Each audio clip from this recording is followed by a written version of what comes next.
Okay, thank you very much. You good here?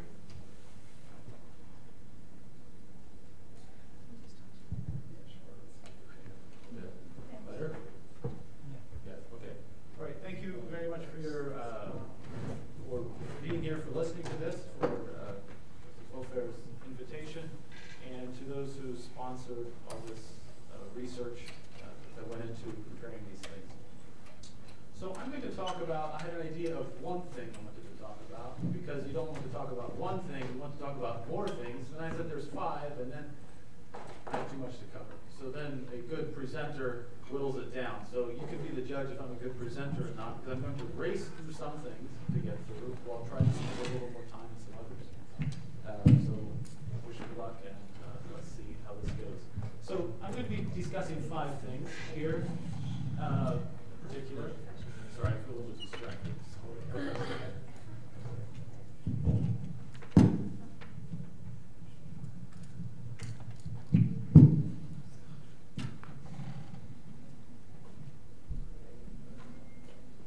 That's much louder. Yeah, Kevin's better. Okay, how's that? Yeah. All right. So I'm going to be discussing 5 things. First of all, yes, the first is the largest, is the which I'm calling the Masor part of a recension, if you will. So basically, when you take the Masor notes of a manuscript, compare them as a block against the Masor notes of another manuscript, what that ends up to be. And I'll explain more in a bit. But left justification, and then some other minor, let's say minor things we need to race through, and then something I noticed here a bit more recently, which is the spaces separating Bible books and how that's assumed 1053 is a bit different from almost all the others. And Judith this morning said that she found some others, so I want to hear more exactly what she means by found some others, because I want to see the exact differences, but we'll discuss those.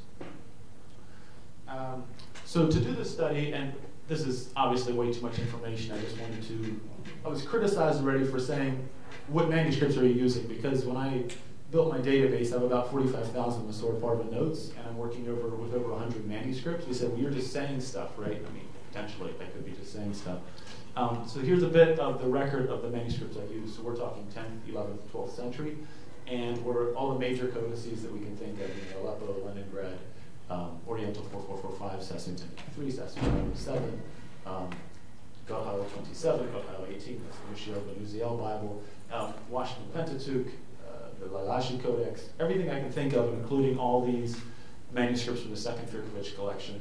And I have plus symbols where I found other bits of it. So plus means that there's more than one class mark associated, but it's the largest of those class marks. So there's some, here's some more, and I guess that's the last of them. We have Michigan Pentateuch, Vatican, UBR 448, etc. And what I did, because I wanted to compare these notes, and as you know, a codex can have 20, 30, 40, 50,000 Masor Parva notes, depending on how big the codex is. If it's the complete Tanakh, is it just Torah? Depends what it is. I had to whittle down my information. So I took it from these 7 reference ranges. I had visions of doing the latter prophets and the writings, but I ran out of time. And so I stopped with these 7. So essentially, I entered anything into my database from these reference ranges of the manuscripts. And from that, that's where I get my 45,000 notes. So for instance, I might have a particular note that I have 20 times in 20 manuscripts, which is fantastic. You can see, oh, this is a very widely disseminated note, or it's not. It's the only one that has it. Or it's the only one that says, hey, 5 times instead of vav, 6 times, things like that. You get these variations. Okay, so let's move to the first question, which is this, what I'm calling a Masor Parva recension. That's the best term I can come up with, but I'll take a suggestion for another one. But basically, you take a manuscript, you can take a second manuscript, and you compare their notes. Exact similarity of note. I don't have time to get into the weeds of it too much, but if it's the same note, that's a similarity. If the one has the note, the other one doesn't have the note, that's a dissimilarity. So imagine you have 150 notes in our imaginary Codex A, 150 notes in our imaginary Codex B, and of them, they have 75 matching notes. That's a ratio of 50% similarity. And ratios are what you need for this kind of work, because otherwise it's meaningless. You can't say, this manuscript is like that one, because what does like that one mean? Does it mean 50% similarity? Does it mean 75? And you could even say, these are very similar manuscripts. How similar are they? Well, they're 80%. Well, how does that stack up to all the other manuscripts? Oh, all the others are 90. Oh, well, then that's not a similar manuscript at all. You see what I'm saying? So these ratios, crunching things and producing ratios, are very important just to contextualize things, I think. And so basically that's how it works. So let's say you have 150 notes, 150 notes. If 75% of the 75 are the same, that's half of them. That's 50% similarity. You know, if 3/4 are the same, that's 75% similarity. Or if none are the same, of course, there's complete dissimilarity, which never happens. It never happens if there's 100% similarity either, as we know. Yeah. So moving on. This is a monster. I apologize again for the monster chart. I think I'm pretty much done with just cramming a whole bunch of information in. So doing all that I did in the Torah and the former prophets, with the 112 manuscripts, I think I cut off the bottom too because I didn't have room for them. And I rated them according to the ratio here. What did I say?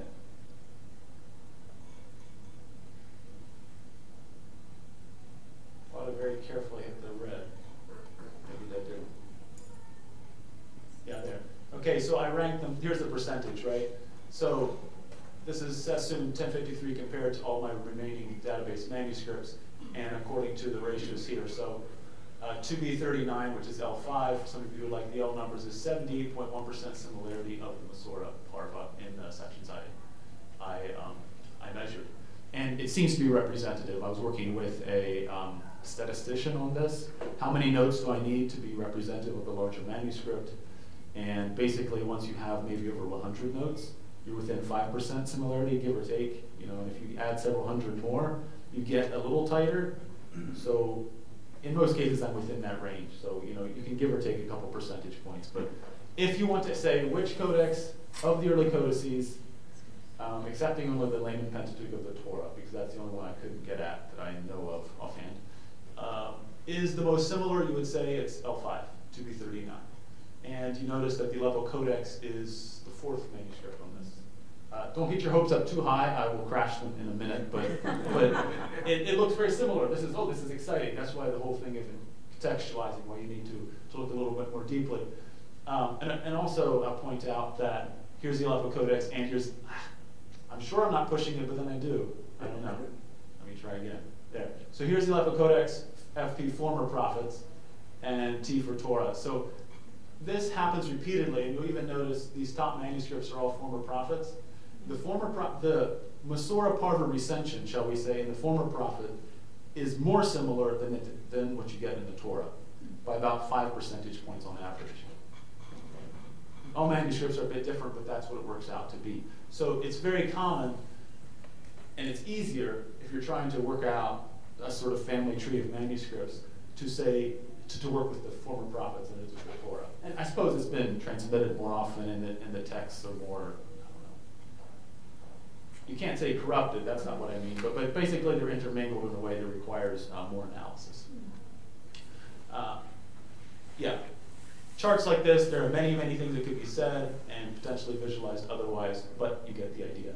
Of the other major manuscripts, I did want to say that. So here's the Aleppo Codex. You come down here. Here's Cairo. Leningrad is finally down here. Here's Oriental 4445, way down over here. It's about halfway down the list. And looking for Sassoon. This is the touchiest. Looking for Sassoon. It's up top in the middle. It's like, oh yeah, okay, yeah, thank you. Right there. So that gives you a bit of an idea of what that is. Which I think goes to show too, so when Breuer's wonderful study where he used the 5 manuscripts, that's very nice, right? And he used 5 and showed, which following the majority, which spelling you might consider, things like that. The manuscripts that he used are in many cases not necessarily the center, or potentially not, the center of the Masorah Parva recension, shall we say. So the manuscripts using, maybe there's a lot of manuscripts that aren't like that, and they're actually more similar to each other. There's a different cluster. So in this second one, this is of the Aleppo Codex compared to the remaining database manuscripts, and I just chopped off not everything was so small. I just did the top 24 manuscripts because we want similarity, right? If they're dissimilar, you can't say anything more than they aren't the same. So here, now look at this. The most similar manuscript is 2C1, and then you go down, and the third most similar manuscript is at 2B39 plus again. So very similar to the Aleppo Codex, very similar to Sassoon 1053. However, you'll note that you have to go all the way down here and come over here, which is about 20 manuscripts down before you get to Sassoon 1053. So when the previous chart, comparing Sassoon to every manuscript, is about the fourth most similar to Aleppo, and you think, very close, very close. Well, when you're comparing Aleppo to the other manuscripts, you get a different picture entirely, not close at all. You see what I'm saying? Potentially. And also, if I can just go back for a second, the top percentage point here is 78.1. My thumb must be too wide.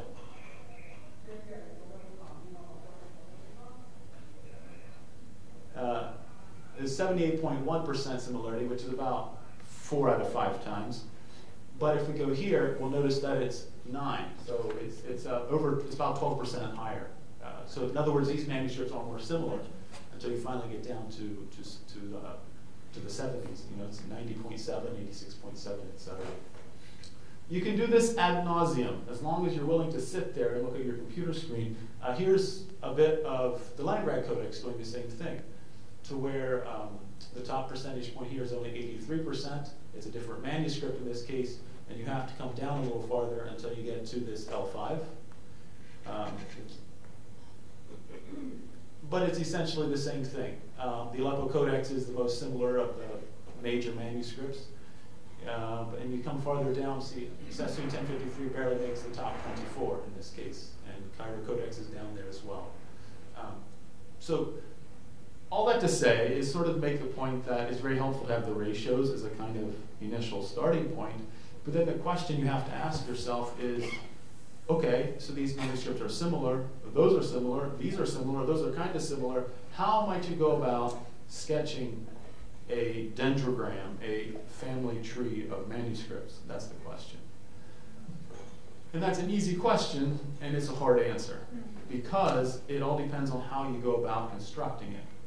And so I was interacting with some people on this, and there are various ways you might do it. You know, so if you want to figure out if Shakespeare wrote something, they have ways of doing this, right? Stylometrics. And they keep refining their methods for doing it. In the Dead Sea Scrolls here, someone was doing something looking at not just the words, but the part words and different things and finding similarities in manuscripts. Fine. With the Masor, it's a bit different. And so I just kind of crafted my own simple method, thinking that hopefully someone will say, that's rubbish, but I can do better.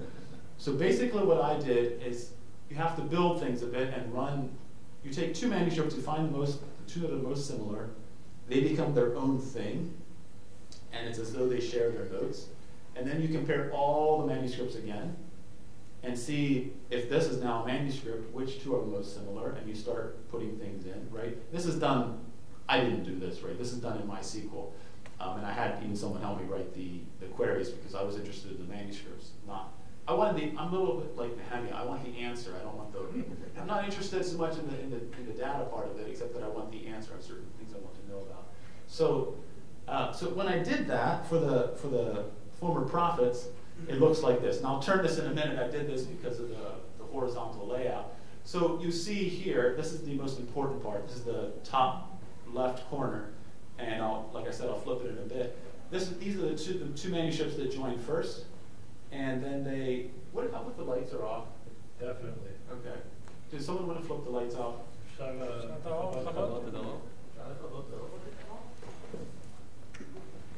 Okay, thank you. Okay, that's better. So basically they start joining in here, and you see these two manuscripts join into this one. There's then joined by this one, then joined by this, steps out, but not always. In this case, these two manuscripts join first before joining in. They were joined by this, etc. So in this, generally the ones that are most interesting or the most closely linked are I'm going to see up here, and then it drops down somewhat. And manuscript 60 is Sassoon 1053. You'll find it here. So it's about, let's say, a third of the way down. Here, let's flip it around into the top manuscripts. So, and I've linked them manuscript 35 is 2B39, 79 is 2B55, etc. And you see here, of the most similar manuscripts, there's a cluster of manuscripts.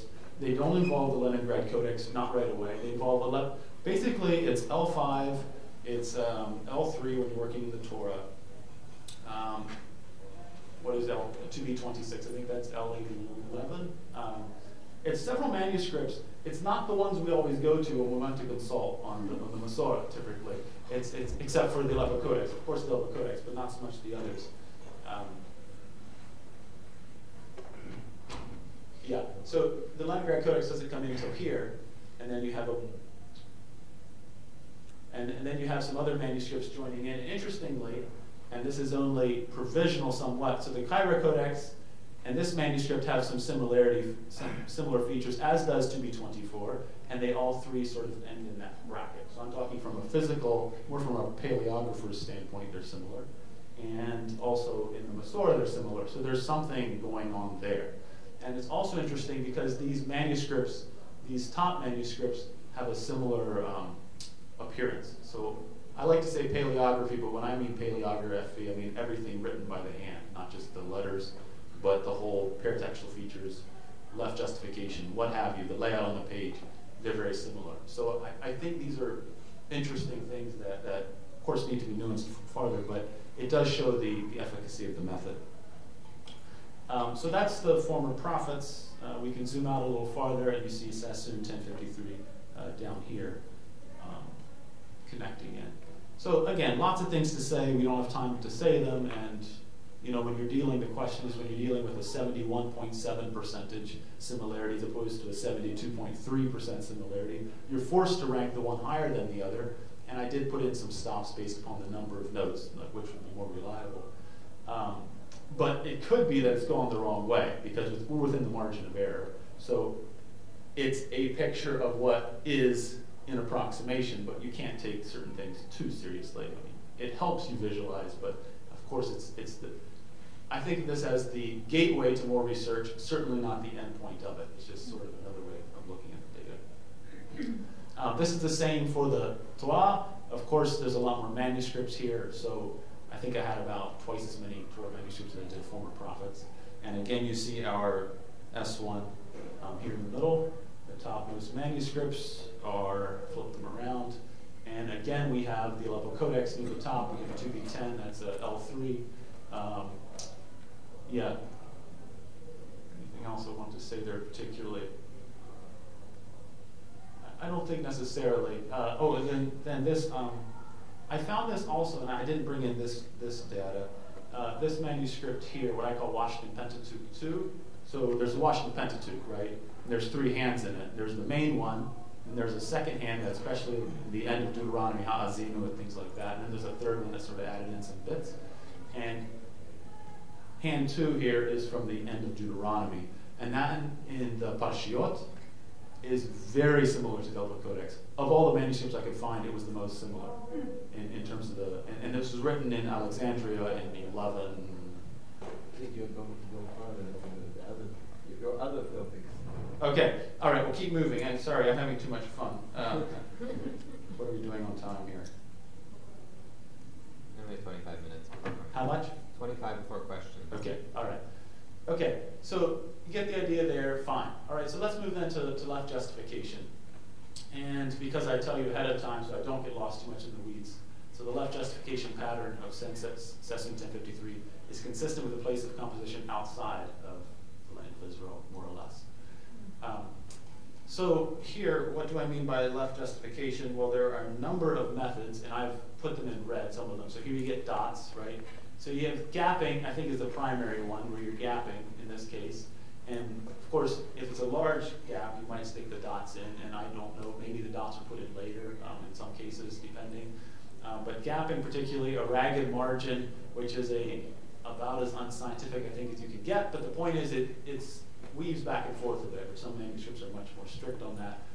Dots, letter elongation, and a partial letter, which I put in faded ink because I have one on this page, for instance, it's like a partial aleph, so it's incipient to the next line in this case, but he likes a partial aleph, it's filler now and again.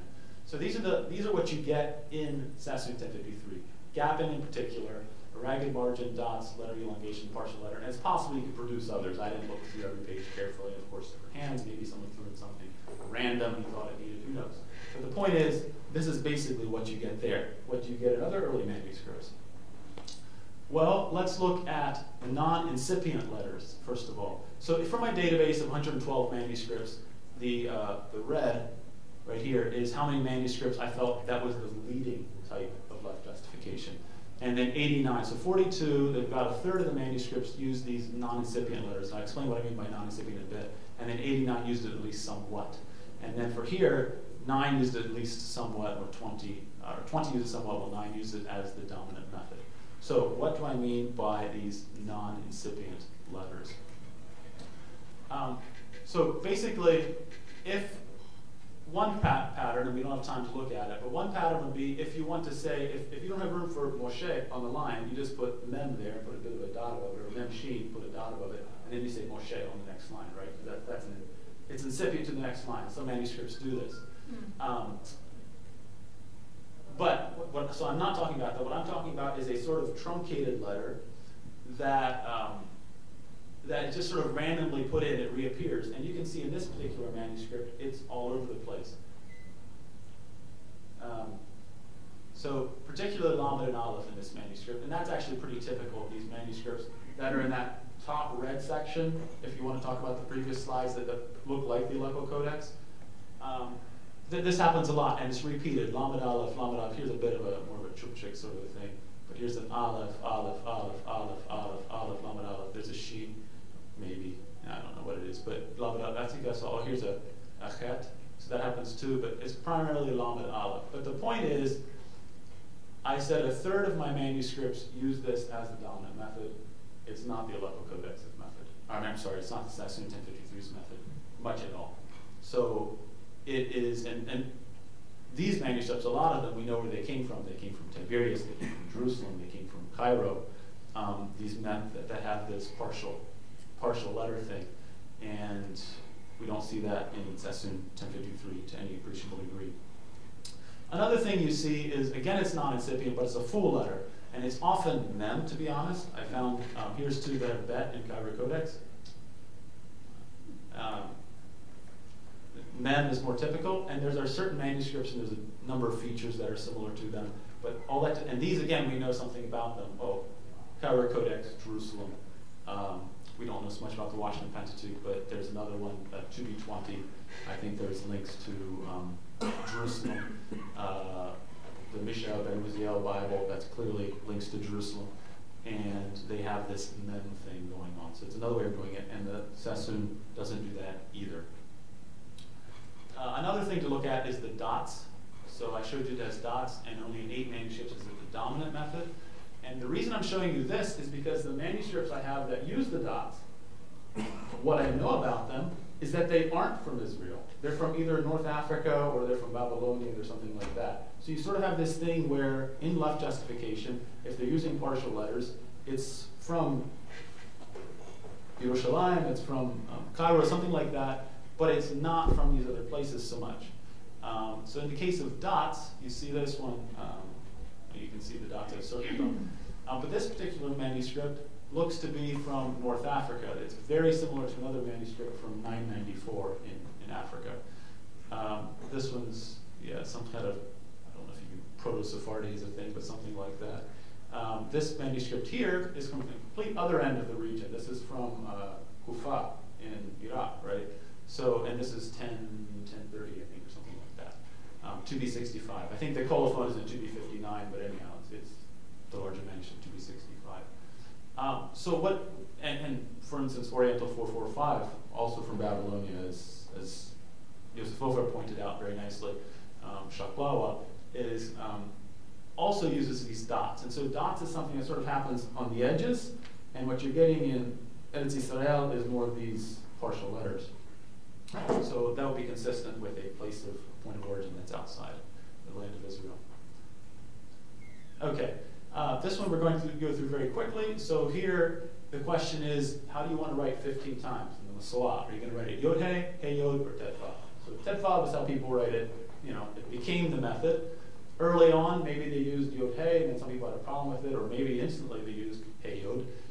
The dominant method is Hey Yod by far in the manuscripts I have. But the first Masaran of Sassoon 1053 used the rare form Yod Hey, straight up Yod Hey. That's what it looks like. I don't have really good proof of that, but just a little bit. And the later Masaran favored the equally rare. Maybe not equally rare because maybe by then it was 1200 or something, so it's one of the later manuscripts I have. But for my corpus, it's rare. Tetvav. So these are the manuscripts. So out of the 112 or so manuscripts I had, these are the manuscripts where I found that showed up with Yod Hey. And a lot of these, it just happened now and again. And some of them you can even say, well, it interchanges. Some will always Hey Yod, some have Yod Hey every now and again. There's common methods and there's less common methods. In the case of Sassoon 1053, you'll see that with Yod Hey, I looked through the first 350 pages at not exactly a slow speed, but I tried to, so I may have missed some, but that gives you a reference range or percentage-wise with Yod Hey 5 times, here 16 times with Hey Yod, and Tetvav 33 times. Now, the main point here is that the first Masaran looks to me wrote Yod Hey, so I circled in red here is the first Masaran, looks to me, and you're all welcome to disagree with me, but that's what it appears like, and then the blue is the second one, and you see here that the Yod Hey, it's the first Masaran. So, and that's why you get so little of it. It really only just happens in the first pages particularly. I think I found one instance in about page 300. And with Tetvav, which this would be the second Masoret, I had fewer manuscripts with Tetvav, but it is early. Nadia Vidro worked on Karaite calendars, and she found it as early as, I think it's 10th century, she found something. But my corpus doesn't have anything quite that early. But what does have it are North African manuscripts. These North African manuscripts from around the year 1000 have this Tetvav, where it doesn't show up, it's always Hey Yod in more your manuscripts from Jerusalem, places like that. And regarding the erasures, so you can see here, Tetvav is over an erasure, so it's clearly secondary, and Hey Yod is also over an erasure. Secondary, it seems like Yod Hey was particularly the first one. This is a little bit the same way. So the question is, when you want to say the beginning of the verse, you're going to spell Rosh. Is it going to be explicitly Aramaic with a Yod? Is it going to be with an Aleph? What are you going to do there? And the manuscripts, the vast majority are going to use Aleph of some form. So I think I had 92% of my manuscripts had Reish Aleph or Reish Aleph Shin. Every now and then you get a Reish, but it's always with Aleph, 92% of the time. So 8% of the manuscripts I did something maybe a little different, and don't you know it, but Sassoon 1053 is one of these manuscripts. So, yes. So now I'm conscious of the time, and I feel like I'm racing a bit. But the point is, with Aleph, 92% of the time. With Yod, 3-4% of the time, because the 8%, some of them were other forms of spelling as well. You see it here in the Michigan Codex, very clear, and this is just this is what he always uses for some reason with the Reish. And Sassoon 1053 has it, with the Reish. And if you look at it, again, here you have a first Masaran and a second Masaran. So here's the first. The first is in red, I guess I have here. It looks to me, so here's, and also the sheen almost looks like an eye. You know what I mean? Because it's connected.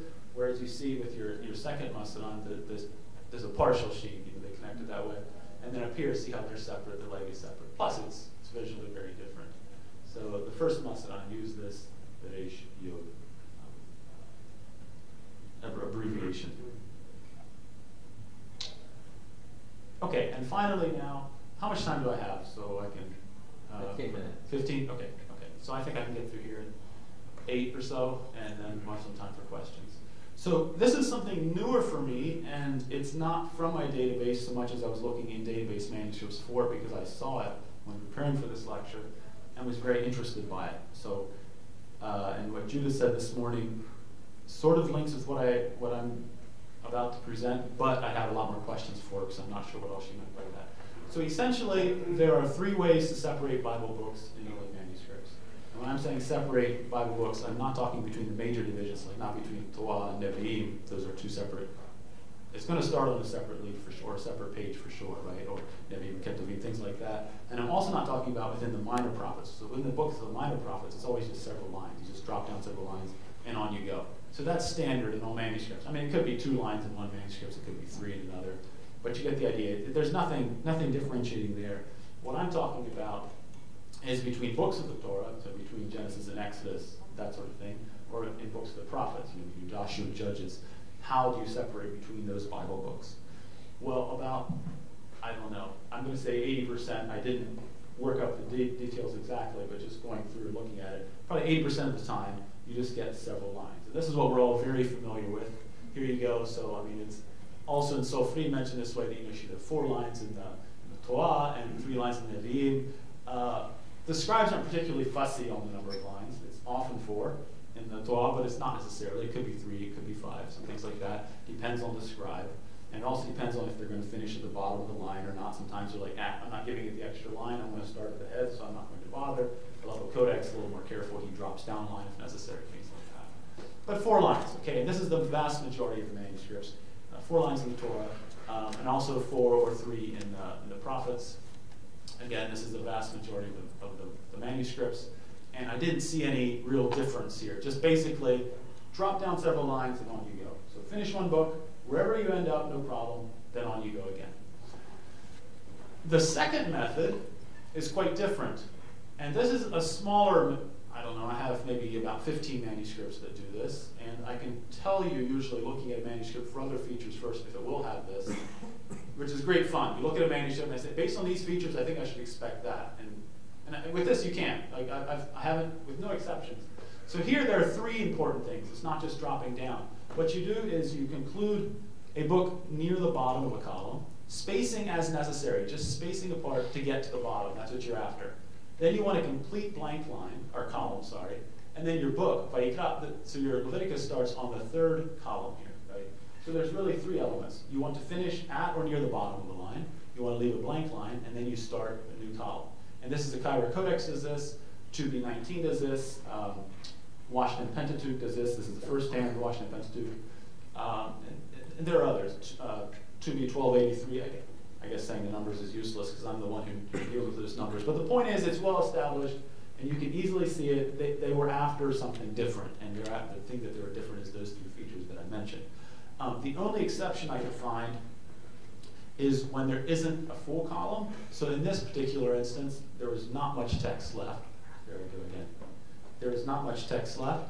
And so rather than give it a full column, you just put a truncated single column, and then the visual need is sort of gone because you already have a nice space there, right? And you can start it. So you save yourself a column, or more or less. You save yourself some parchment. But it's very clearly the same thing. So that's the second method. So I've said about 80% with the first method. We have maybe, I don't know, 10%, 5% with the second method. But neither of these is Sassoon 1053. That's the point. That's something different. Because for a while I thought, oh, there's some version of this. It's not. So here's Sassoon 1053. What's going on here? Well, okay, they're spacing. And like Judah said, it's sort of they're warning you that it's almost the end of the book. But then they just drop down several lines and begin the new book.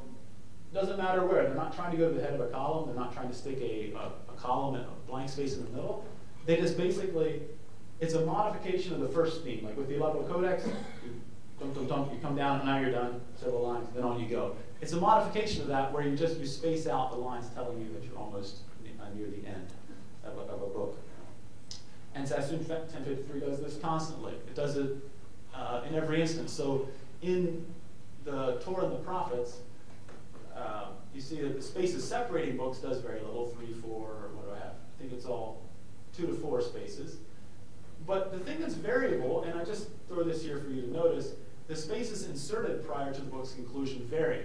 So 2, 4, 4, and then I got this nice little order of 5, 6, 7, 8, 9, and I thought I'm really getting somewhere, and then it crashed with 6. I think it's an accident. I don't know why it should say 5 here anyhow. I mean, it's not I guess it's the end of the 5th book.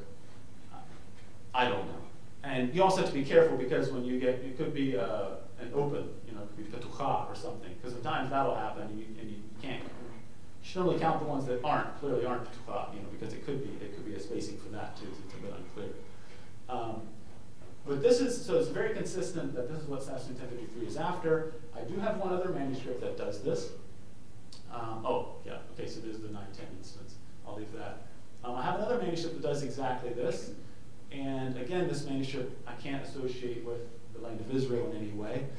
And you'll see how it's doing the same thing, where it breaks off text ahead of time before just dropping on several lines and beginning on a new one. And here again, so I'm looking for the spaces inserted prior, and I'm not getting any pattern. I'm concluding, for some reason, the scribe liked to create spaces, and sometimes he did 9 or 10, and sometimes he did 2 or 3. I don't know what the meaning of that was. Maybe there wasn't any.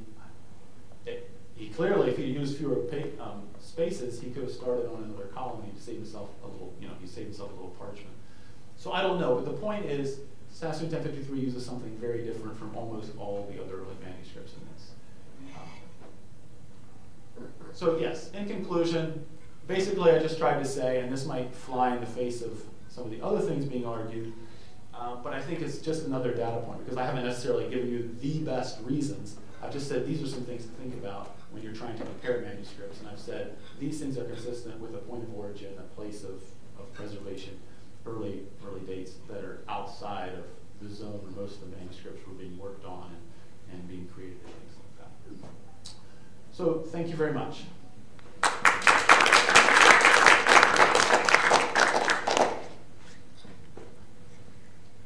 We have the lights on. Hello?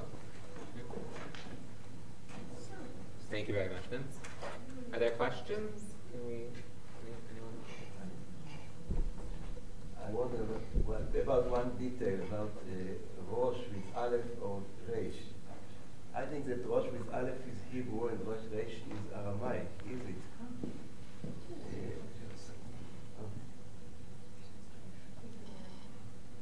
So, if I understood, the original, most manuscripts have Rosh with Aleph, which means a Hebrew term that is put inside the Aramaic language of the Masorah.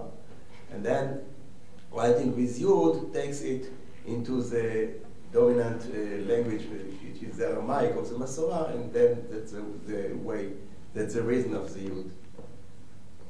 Yeah, but that's what makes it so unusual that most manuscripts don't do that. Yeah. Just a few use the Yod. I mean, okay, so you'll see it sometimes when they mean Resh, you mean even mean the letter Resh, but not that. I'm talking about ones like Rosh Pasuk sort of things. Yeah. Other questions? Other questions?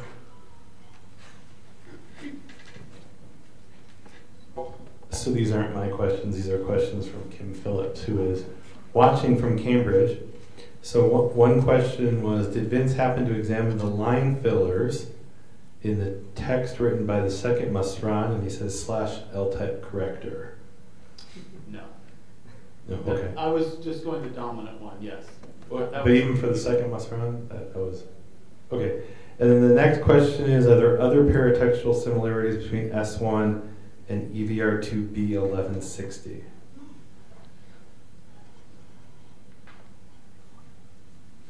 Possibly.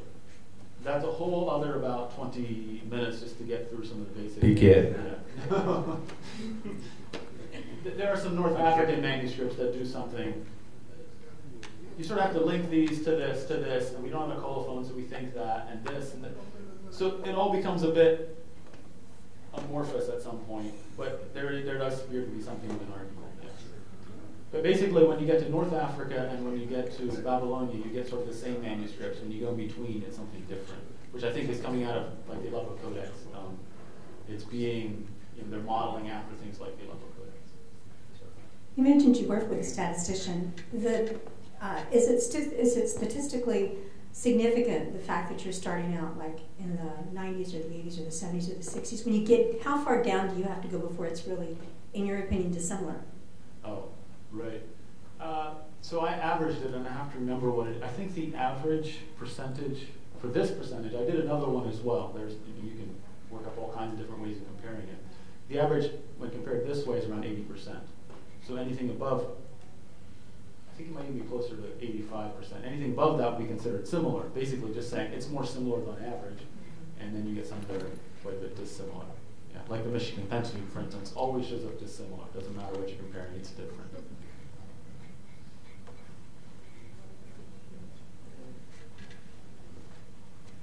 Was the reason to use the Masura Parva and not the Masura Magna? Because it's more convenient. I can enter one note very quickly in this section, and it's numeric, right? Because that's what I'm caring about. If I have to do Masura Magna, then I'm looking at the top and the bottom, and Sassoon 1053, I'm already out of luck. It's gone, that sort of thing. And so I found that to be easier because the margins decay, and so you have the center of the page. Yeah, it's just a practical decision. Other questions? We still have time. We have about 15 minutes before we're scheduled to end the session, so welcome to ask more questions. If there aren't any?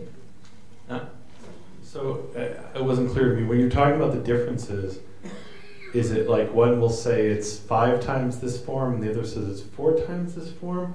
Or they're, one, is that the kind of difference we're talking about? Well, the question is, how do you want to rate the differences? Yes, and you can get a very nuanced approach.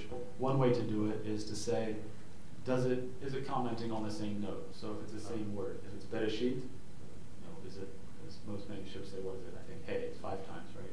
If you get one that says 4 times, is that a meaningful difference? Well, maybe it is, maybe it isn't, because 4 times in the Torah, and I think once in Jeremiah, if I'm not mistaken. So then is that a meaningful difference, or is it more valuable to say, well, he just meant Dalet Betoah, and he didn't write the second part of the note, so maybe that's not a meaningful difference. So these are the sort of judgment calls you need to make. What I gave you here was essentially I said, does it have a comment on that note at all? Because once it has a comment on the note, it's often going to be the same comment in some version. It might be an abbreviated version. So that's what this was. But I did it the other way as well. I said, what are these manuscripts that they have the same note? How are they numerically different?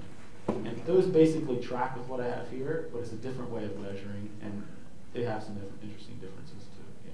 But then also, like, some notes aren't all created equal. There might be one that's more important than another, potentially, particularly if you think it has an error in it, and you want shared errors, because that's how you track the spread of manuscripts, right, and the spread of ideas.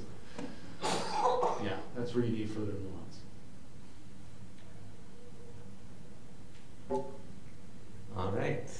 I think we've come to the end of the very last one. If I look of your 5 methods, you have to separate from the 2 stages of the manuscripts, the creating it and the first masoret for one side, and the second masoret for another side. If you check the Masora Magna, Masora Parva, it belongs to the second masoret. So that is nearer to the Aleppo Codex. Yeah. So, yes. Thanks for that, because I meant to mention, so in my database, I did figure it out because I had Genesis, some verses in Genesis, in Exodus, and in Deuteronomy. And because the early things are more mixed, I just got rid of them and I just only compared with Deuteronomy. Because I was trying to get away from that. And then when you get to the prophets, the former prophets, I think that's less problematic. So I did try to do some of that, I just didn't talk about it. But then also I was pulling my hair out, because sometimes it's like very obvious it's this master read or that master read with Sassoon 1053. Sometimes it's not so obvious, at least not without some kind of chemical analysis. So I tried to get around that question, but I don't know if I solved it entirely yet.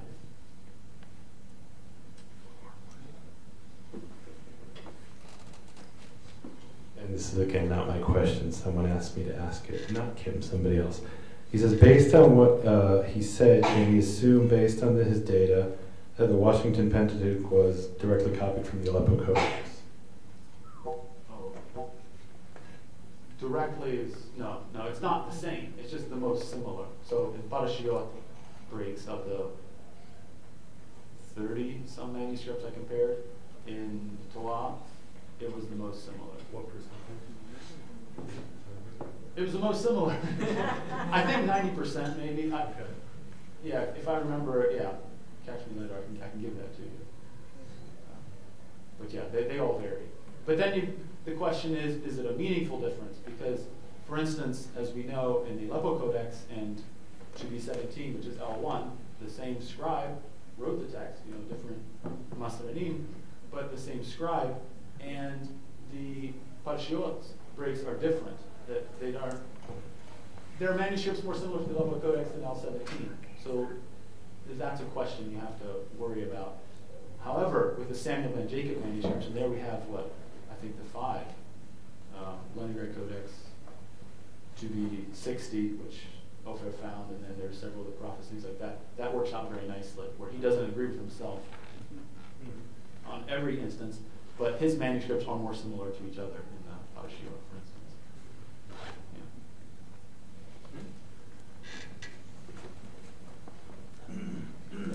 Maybe you already tackled that, or I misunderstood. But when you say that the percentage of the similar notes between Sassoon and Aleppo Codex, for example, is 75.7, yeah. You mean 75.7% from the notes in Sassoon or in Aleppo Codex? That's the other sort of judgment call you have to make. So it's very easy if you have 2 manuscripts, like my stereotypical, this one has 150 notes, this one has 150 notes, they share 75, 50% similarity. What if this one has 150 notes and this one has 50 notes? Well, then it becomes, which way are you comparing? Are you comparing from this manuscript to that manuscript? And suddenly, ooh, you know. Yeah, totally. So what my solution to make it the same, comparing both ways, is just simply to double both numbers. So 150 plus 150, that's 300. And let's say there's 75 similarities, that now it's 150. So that's my ratio, that's 150 divided by 300, I'm still getting 50%. That's questionable, and that works great when they have about the same number of notes. Yeah. When one doesn't have very many, that's a problematic ratio. But I have to work with something, and so that's what I did. And basically, the best codices have about the same number of notes, so that works. It's these that are a little bit marginal, just a note now and again. Yeah, just that's in impossible. this case, in Sassoon, we know that he added many notes. So yeah, there is a difference. Yeah. So. You compared 5 feathers. There is a difference between the first one and the other 4, because the last 4 deal with the way of writing, with the form. And the first one, the Masora Parva, deal with the content.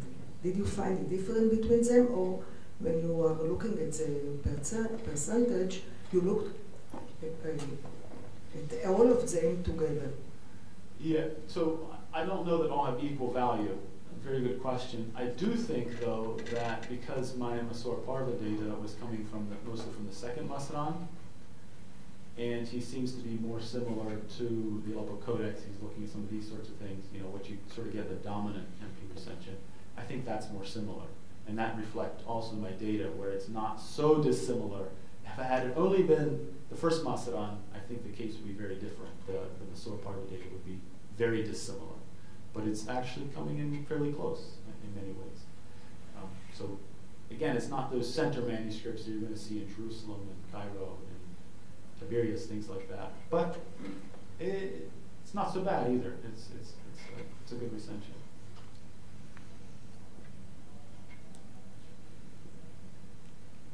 All right. Well, thank you very, very much, Vince. And I guess now we break for Arufat Tzahorayim, no? That's good. Okay, we'll go to eat, and then we come back here, and יבוא לעברית. הסיור יצא מפה. תבוא המדריכים מהמוזיאון, אורית בירושלים.